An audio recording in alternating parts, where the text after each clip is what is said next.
मुफ्ती Tariq Masood special. तो कुछ तो आगे बढ़ो भाई, कुछ अब हिलो जुलो, ठीक है ना।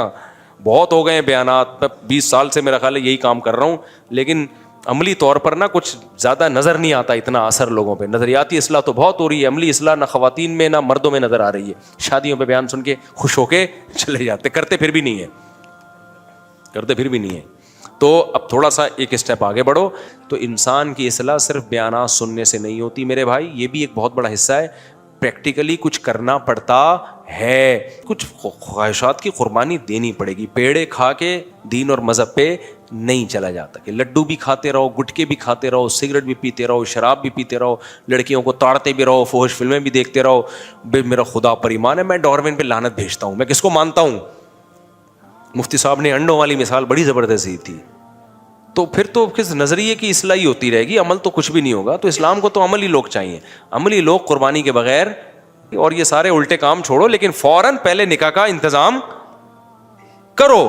और उसमें जो रुकावटें आई हैं, लात मार के उड़ा दो उन रुकावटों को, ऐसी की तैसी। ये लफ्ज़ सीख लो, ऐसी की तैसी बहुत ज़बरदस्त लफ्ज़ है।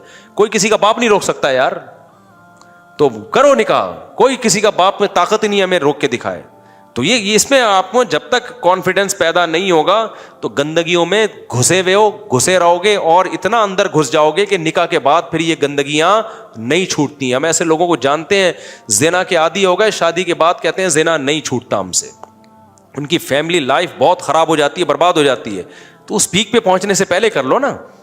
तो मैं ये कह रहा हूँ, नज़रियात की इस्लाह के साथ साथ थोड़ा अमली इस्लाह भी करना शुरू कर दें। तो इसलिए मैं कहता हूँ कुरान ने इस टॉपिक को बहुत ज़्यादा छेड़ा है 3 हफ्ते से मुसलसल यही, और इस टॉपिक को कि तुम्हें आखिरत में हिसाब व किताब देना है, मौत के बाद ज़िंदगी है।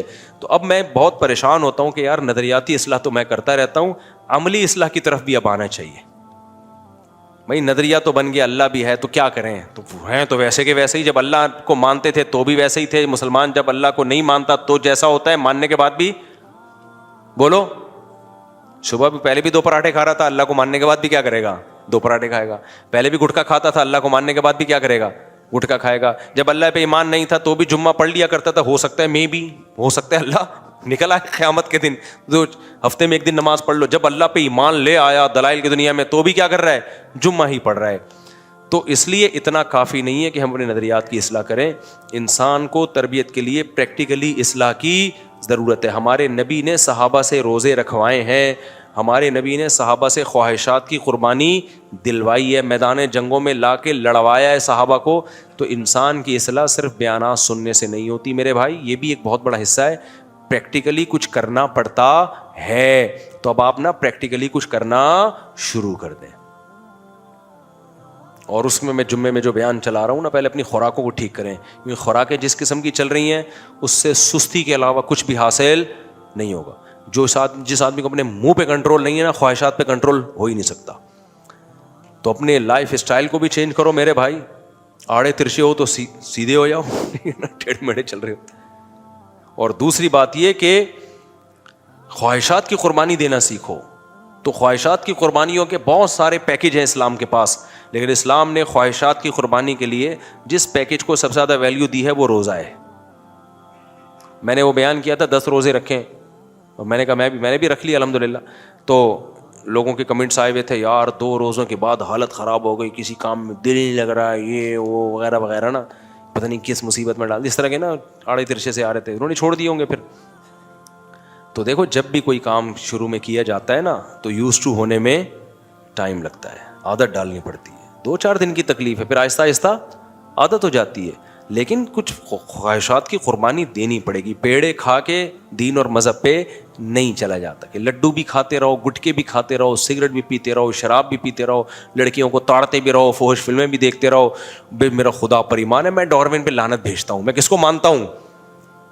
मुफ्ती साहब ने अंडों वाली मिसाल बड़ी ज़बरदस्त दी थी।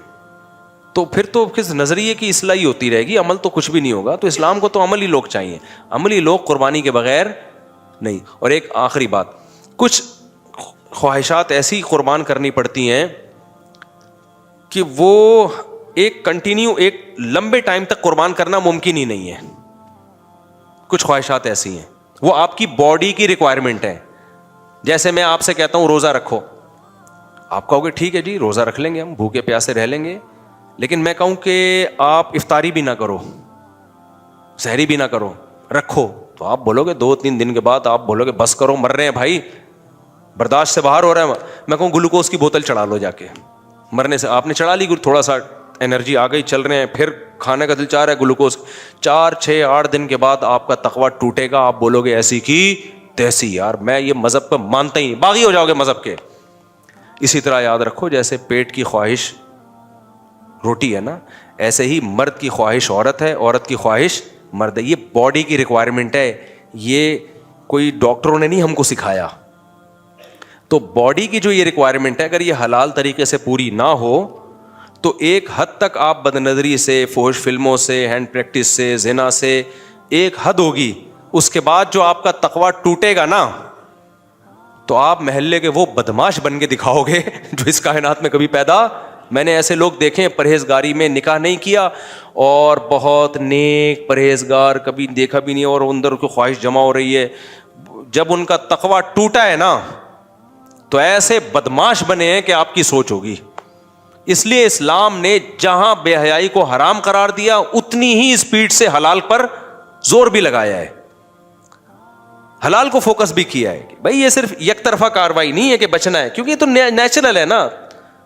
تبھی آپ دیکھو نا, اسلام نے روزے کا حکم دیا رکھو, لیکن افطاری میں جلدی کا بھی تو حکم دیا نا. اللہ کو پتا تھا جلدی افطار نہیں کریں گے. میں کہوں گا مستحب یہ کہ 3 گھنٹے بعد روزہ کھولا جائے.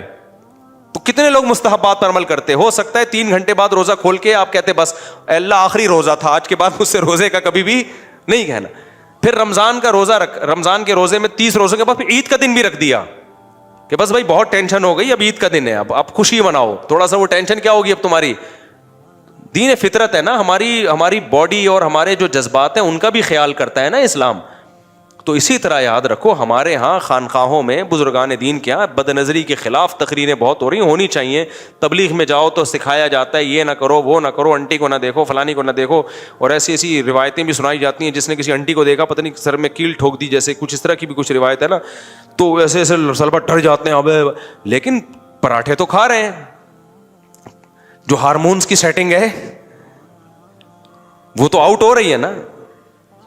ہارمونز کسی کے چچا کا نام نہیں ہے, ٹھیک ہے نا.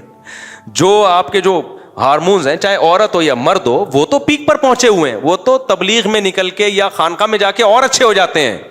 وجہ اس کی ہے کہ جب انسان دین پہ چلتا ہے تو صحت خراب نہیں ہوتی بلکہ صحت اچھی ہوتی. تو جتنی اچھی ہوگی اتنے ہارمونز اور بڑھیں گے. اعتکاف میں لڑکے بیٹھتے ہیں نا, کہتے ہیں ہم آئے تھے بے حیائی چھوڑنے کے لیے, یہاں تو ہمیں اور زیادہ خواہش پیدا ہو گئی ہے. میں کہتا ہوں بھائی مسجد کے ماحول میں تو یہ صحت اچھی ہوتی ہے, انسان کی روحانی قوت ملتی ہے, تو اور صحت اچھی ہوگی. تبلیغ میں نکل کے اور صحت اچھی ہوگی, جتنا دین پہ آؤ گے اور صحت اچھی ہوگی. تو یہ جذبات کم نہیں ہوں گے, بلکہ یہ دنیا دار لوگ ہیں, ان میں جذبات نہیں ہوتے. ہارمون وارمونز ان کے, یہ تو میڈیسن کھا کھا کے تو ان کے تھوڑے بہت 2-4 ہارمونز پیدا ہوتے ہیں, جس سے یہ فوراً فائدہ اٹھا لیتے ہیں کہیں یہ بھی نہ غائب ہو جائیں. اصل تو صحت ہوتی دیندار لوگوں میں ہے, روزہ رکھنے والوں میں, نماز پڑھنے والوں میں, تہجد گزاروں میں ہوتی ہے. تو اب ان کا ہمارے ہاں حل یہ بتایا جاتا ہے کہ نظر کی حفاظت اور فحش فلمیں چھوڑ دو, 100% چھوڑو, لیکن فوراً اس کا آلٹرنیٹ تلاش کرو. آپ صبح سحری کے وقت جب روزہ رکھتے ہو نا, دوپہر سے ہی افطاری کی تیاری شروع کر دیتے ہو کہ بھائی مغرب کے بعد روزہ ختم ہوگا تو پہلے سے پتا ہو کیا پکانا ہے. ایسا تھوڑی ہے افطاری کا ٹائم آ گیا آپ سوچ رہے ہیں ابے کچھ انتظام تو ہے ہی نہیں. تو فحش فلمیں بھی چھوڑو بھائی, اور یہ سارے الٹے کام چھوڑو, لیکن فوراً پہلے نکاح کا انتظام کرو. اور اس میں جو رکاوٹیں آئی ہیں لات مار کے اڑا دو ان رکاوٹوں کو, ایسی کی تیسی. یہ لفظ سیکھ لو, ایسی کی تیسی بہت زبردست لفظ ہے.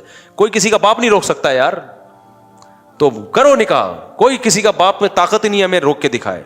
تو یہ اس میں آپ کو جب تک کانفیڈنس پیدا نہیں ہوگا تو گندگیوں میں گھسے رہو گے, اور اتنا اندر گھس جاؤ گے کہ نکاح کے بعد پھر یہ گندگیاں نہیں چھوٹتی. ہم ایسے لوگوں کو جانتے ہیں زنا کے عادی ہو گئے, شادی کے بعد کہتے ہیں زنا نہیں چھوٹتا ہم سے. ان کی فیملی لائف بہت خراب ہو جاتی ہے, برباد ہو جاتی ہے. تو اس پیک پہ پہنچنے سے پہلے کر لو نا. تو میں یہ کہہ رہا ہوں نظریات کی اصلاح کے ساتھ ساتھ تھوڑا عملی اصلاح بھی کرنا شروع کر دیں. نماز چھوٹتی ہے, جرمانہ لگائیں اپنے اوپر. اپنے آپ کو ایسا ڈھیلا نہ چھوڑیں کہ بھائی چلو کل سے میں فجر پڑھوں گا. اب کل تو آئے گی نہیں کبھی. آپ ابھی لکھو بھائی کل اگر فجر کا ناغہ ہوا تو ناشتہ ختم, کچھ تو سزا دو نا. 3 दिन हो सकता है नाश्ता भी ना करो, फजर भी ना पड़े, शैतान कहेगा तेरा नाश्ता तो हो नहीं रहा, फजर भी गई नाश्ता भी गया, तो चल नाश्ता शुरू कर दे। ना ना ना ना ना भाई, इस सज़ा पे कायम रहूँगा। नाश्ता उसी दिन होगा जिस दिन फजर पढ़ूंगा। फजर गई तो नाश्ता, दोपहर 1 बजे से पहले कुछ खाना ही नहीं है। कुछ तो सज़ा दो, कुछ तो थोड़ा सा थप्पड़ मारो अपने आप को। 3 दिन 4 दिन के बाद हो सकता है फजर की नमाज की तौफीक मिल जाए। तो कुछ तो आगे बढ़ो भाई, कुछ अब हिलो जुलो, ठीक है ना। बहुत हो गए बयानात, मैं 20 साल से मेरा ख्याल है यही काम कर रहा हूँ, लेकिन अमली तौर पर ना कुछ ज़्यादा नज़र नहीं आता इतना असर लोगों पे। नज़रियाती इस्लाह तो बहुत हो रही है, अमली इस्लाह ना ख़वातीन में ना मर्दों में नज़र आ रही है। शादियों पे बयान सुन के खुश होके चले जाते, करते फिर भी नहीं है, करते फिर भी नहीं है। तो अब थोड़ा सा एक स्टेप आगे बढ़ो। कोई गुनाह आपके अंदर है तो अपने ऊपर क्या रखो? सज़ा, पनिशमेंट होनी चाहिए। एकदम से बुराइयाँ नहीं छूटती हैं, स्टेप बाय स्टेप छूटती हैं। एकदम से कोई करोड़पति नहीं बन जाता, और जो एकदम से करोड़पति बनते हैं ना, उनका दिमाग वैसे भी आउट हो जाता है। हमारे दोस्त ने मस्कत में बड़ा अच्छा शेर सुनाया, किसी इंडियन शायरा का शेर है कि जो ख़ानदानी रईस होते हैं मिजाज रखते हैं नर्म अपना। हो सकता है शेर में आगे पीछे कर दूं। जो ख़ानदानी रईस होते हैं रखते हैं मिजाज नर्म अपना, तुम्हारा लहजा बता रहा है तुम्हारी दौलत नई नई है। एकदम से करोड़पति बनता है ना, उसका ऊपर से मीटर शार्ट हो जाता है, फिर वो गरीबों को गालियाँ देना शुरू कर दी। इसकी अलामत होती है नया नया पैसा आया है। ख़ानदानी रईस नहीं, जो ख़ानदानी होते हैं वो गरीबों को की तौहीन नहीं करते। तो एकदम से ना पैसा आता है लोगों के पास। बहुत ही कुछ लोग होते हैं जिनके पास अचानक आए तो खोपड़ी आउट होती है, तो एकदम से यू टर्न लेके इंसान नेक भी नहीं बन जाता। कोशिश तो यू टर्न लेने की करे, लेकिन झटके लगेंगे उसमें। ऐसा ना हो कि आप कहें मैं एकदम से नहीं, मैं थोड़ा थोड़ा ही बनूंगा, फिर तो बनोगे ही नहीं। नीयत तो ये करो एकदम से बनना है, लेकिन अमली तौर पर ऐसा होगा नहीं। झटके आते रहेंगे, गिर के उठते रहो, संभलते रहो। गुनाह हो गया तौबा करो। लोग कहते हैं हम 20वीं दफ़ा गुनाह करके 20वीं दफ़ा तौबा की, छूट ही नहीं रहा। कहते चलो यार 20 दफ़ा गुनाह के बाद 20 दफ़ा तौबा का सवाब भी तो फ्री फोकट में मिल रहा है ना। पहले तो गुनाह करके तौबा ही नहीं कर रहे थे, खाली गुनाह ही गुनाह थे, अब तौबा का सवाब भी तो आ रहा है ना। तो तौबा करते रहो, छूट जाएंगे गुनाह चिपकते नहीं है इंसान के साथ। जब सही सिमत में जाने की कोशिश करता है सेट हो जाता है। कोई इतना बड़ा मसला नहीं है, हल्का लो इसको, बहुत ज़्यादा हल्का इस सेंस में कि मुश्किल नहीं है, लेकिन जुर्माना लगाओ अपने ऊपर, कोई सज़ा दो अपने आप को। जब गुनाह होगा थोड़ी सी सज़ा अपने आप को चपत लगानी पड़ेगी, और फिर बेशक हो जाए फिर दोबारा चपत लगा दो, फिर हो जाए फिर। जब मैं गारंटी से कहता हूं जो अपने आप को सज़ा देगा ना, उससे गुनाह छूटेंगे।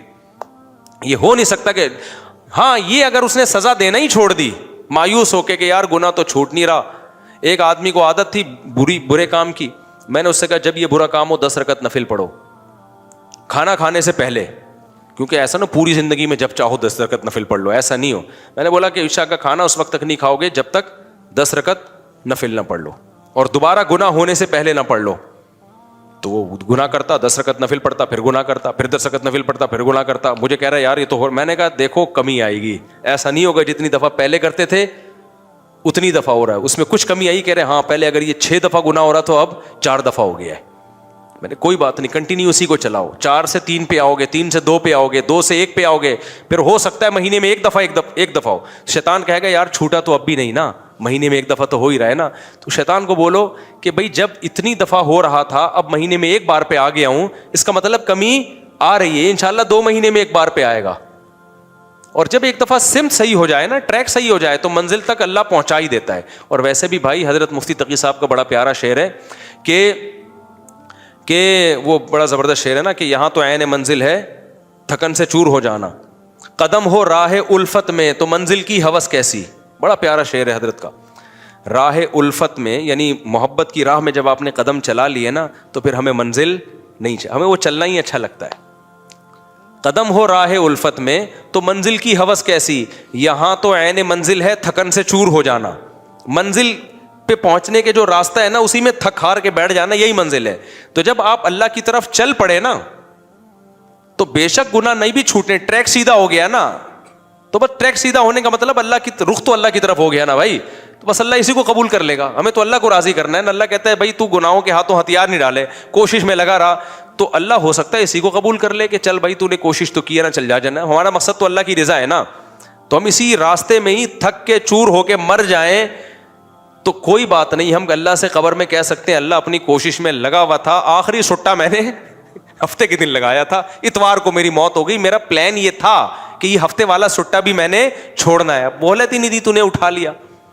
تو ہو سکتا ہے اللہ کہے چل بھائی تو پہلے مہینے میں 6 سٹے لگاتا تھا, تو نے اس دن مہینے میں 1 سٹا لگایا اور تو مر گیا, تو ٹھیک ہے تو گناہ چھوڑ کے تو نہیں آیا, لیکن تیرا ٹریک صحیح تھا.